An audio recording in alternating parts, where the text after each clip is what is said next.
बोलू नका बरं. माहिती तंत्रज्ञानामध्ये माहिती स्वस्त झाली पण विचार महाग झाला अशी चिंतनशीलता बाळगणारे परीक्षकगण आणि मार्क्सपेक्षा मार्केटमध्ये टिकणारे कौशल्याला प्राधान्य देणारे सगळे स्पर्धक. माझा विषय आहे शिक्षणावर आधुनिक तंत्रज्ञानाचा परिणाम, एक अभ्यास.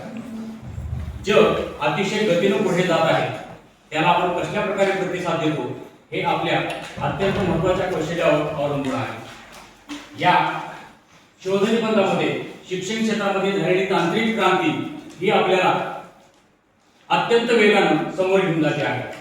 सध्याच्या काळामध्ये प्राचीन काळापेक्षा अलीकडचं शिक्षण हे विद्यार्थी केंद्रित झालेलं आहे आणि स्व अध्ययनाच्या अमाप संधी अशा उपलब्ध झालेल्या आहेत.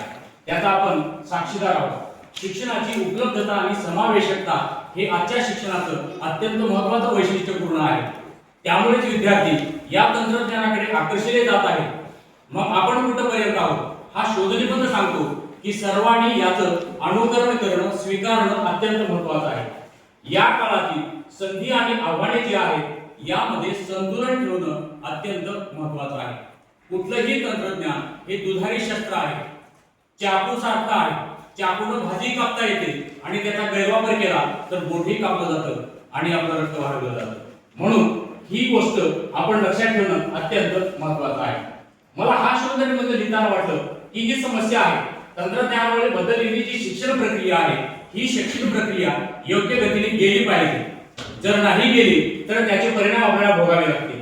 शैक्षणिक गुणवत्तेवरील परिणामाबाबत प्रश्न आपल्या समोर उपस्थित होतात. आजची गुणवत्ता ही डिग्रीपेक्षा स्किलला अत्यंत महत्त्व देणारी आहे. या काळामध्ये विद्यार्थी कुठल्या दिशेने जात आहेत हे आपल्याला या समस्येच्या माध्यमातून समजून घ्यावयाचं आहे. आजही डिजिटल वापरामध्ये जी समानता असायला हवी आणि त्यांच्या त्या प्रवेशातील ज्या अडचणी आहेत याचा सुद्धा आपण सांगोपांग विचार केला पाहिजे आणि हा शोध निबंध या सर्व समस्या घेऊन आपल्या समोर सादर होतो. विद्यार्थी व शिक्षकावरील याचा काय प्रभाव झालेला आहे, आधुनिक तंत्रज्ञान नेमकं कुठली प्रवेशाची द्वारे खुलं करतं, माणसाला नेमकं कोणत्या दिशेला घेऊन जातं, कुठल्या प्रकारचं समाधान देतं, कुठली गुणवत्ता शिक्षणामध्ये आणतं, या सगळ्या गोष्टी या समस्येच्या विधानामध्ये येतात. अभ्यासाची आवश्यकता व महत्त्व, बदलते शैक्षणिक वास्तव व डिजिटल पिढी. आजची ही पिढी डिजिटल आहे, याला कोणीही थांबवू शकत नाही. 4 दिवसापूर्वी ॲलन मस्क यांनी केलेले विधान त्यांचं स्टेटमेंट हादरवून टाकणार आहे. जगातल्या माणसापेक्षा अधिक रोबोट असतील याकडे प्रत्येकाने गांभीर्याने पाहणं महत्त्वाचं आहे. हे शैक्षणिक वास्तव आपल्याला स्वीकारावं लागेल. तंत्रज्ञानामुळे शिक्षणातील गुणवत्ता व सहभाग किती वाढतो आहे, त्याच्यामध्ये गुणवत्ता टिकून आहे की गुणवत्ता ढासळली जात आहे हे सुद्धा पाहणं या शोध निबंधाचं अत्यंत आवश्यक असं महत्त्व आहे. स्क्रीन टाइम वाढतो आहे, डिजिटल व्यसन मरणात जडलेला आहे, मानसिक आणि सामाजिक परिणाम त्याच्यावर काय होत आहेत, रेडिएशनचे काय परिणाम मानवी मेंदूवर होत आहेत का, मग कुठला रूल आपल्याला वापरावा लागेल हा शोध निबंध सांगतो की 2020 रूल मोबाईलच्या वापरामध्ये अत्यंत महत्त्वाची भूमिका बजावतो हे आपल्याला सांगणं अत्यंत महत्त्वाचं आहे. म्हणून शिक्षक हा मार्गदर्शक आहे तसा तो दिशादर्शक सुद्धा आहे. NEP 2020 मध्ये भविष्यकालीन दिशादर्शन ही शिक्षकांची भूमिका अध्यापन पद्धती आणि शिक्षण प्रणालीतील बदलांचे दिशादर्शन करते. प्राचीन काळच्या ज्या काही अध्यापन पद्धती होत्या त्या अध्यापन पद्धती आता थोड्याशा बाजूला जाऊन वेगळ्या अध्यापन पद्धती आपल्या अध्यापनामध्ये येतील का याचाही आपल्याला स्वीकार करावा लागेल. तंत्रज्ञान हे माणसाला प्रवेशाचं द्वार जसं खुलं करतं तसं स्वायत्तता देतं, हे अत्यंत महत्त्वाचं आहे.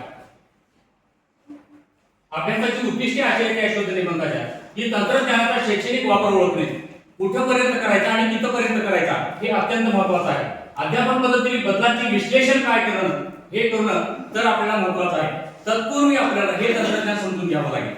जोपर्यंत आपण तंत्रज्ञान समजून घेत नाही तोपर्यंत विद्यार्थ्यांना आपण देऊ शकत नाही. कारण आता पालक हा मार्गदर्शक आहे, शिक्षक दिशादर्शक आहे आणि विद्यार्थी मात्र जबाबदारीनं वापर करणारा नागरिक झाला पाहिजे याचं भान आपण ठेवणं अत्यंत महत्त्वाचं आहे. म्हणून जास्त उद्दिष्टे या 4 उद्दिष्टावर हा शोध निबंध फोकस करतो आहे.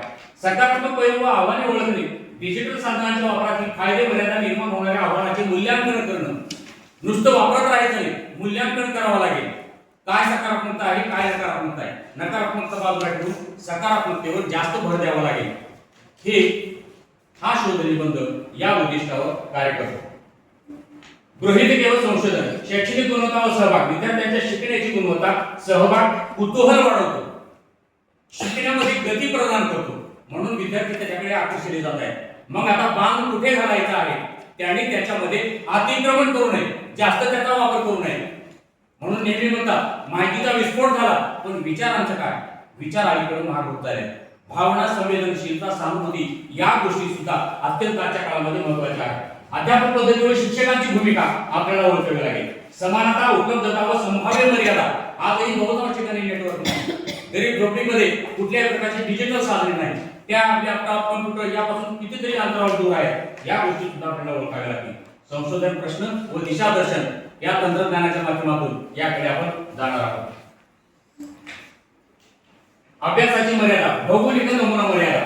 हा अभ्यास करताना मी आजूबाजूच्या 4 शाळा आणि माझी एक शाळा अशा प्रकारे हा एक नमुना घेतलेला आहे. ही त्याची मर्यादा आहे. विषय मोठा आहे, पण भौगोलिक मात्र मर्यादा ती आपण जास्त घेऊ शकत नाही. वेळ व संशोधन साधनांच्या मर्यादा आहेत. तंत्रज्ञान उपलब्धतेची विषमता आहे, ही विषमता आपल्याला दूर करावी लागेल.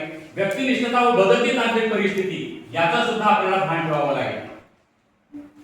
संबंधित साहित्याचा आढावा, वेगवेगळ्या प्रकारचे कोविड नंतर डिजिटल जरी NSP 2020 आपण वाचलेला आहे, त्यामध्ये नेमकं काय आहे याचा सुद्धा साकल्याने आपल्याला अभ्यास करावा लागेल. या संशोधन पद्धतीमध्ये वर्णनात्मक आणि विश्लेषणात्मक माहिती संकलनाची प्रश्नावली आणि अर्ध मुलाखती मी घेतलेल्या आहेत. माहिती विश्लेषणामध्ये 77% विद्यार्थ्यांना वाटतं की तंत्रज्ञान वापरामुळे शिक्षण सोपं झालेलं आहे. याचं मुख्य कारण असं की दृकश्राव्य माध्यमातून विद्यार्थी अधिक गतीने शिकतात, अर्थपूर्ण शिकतात. डिजिटल साधने वापरामध्ये वाढ झालेली आहे. प्रमुख निष्कर्ष, शिक्षण अधिक आकर्षक झालं, तंत्रज्ञानामुळे सहभाग वाढला, अध्ययन स्वायत्तता निर्माण झाली, पण डिजिटल दरी अजूनही कायम आहे.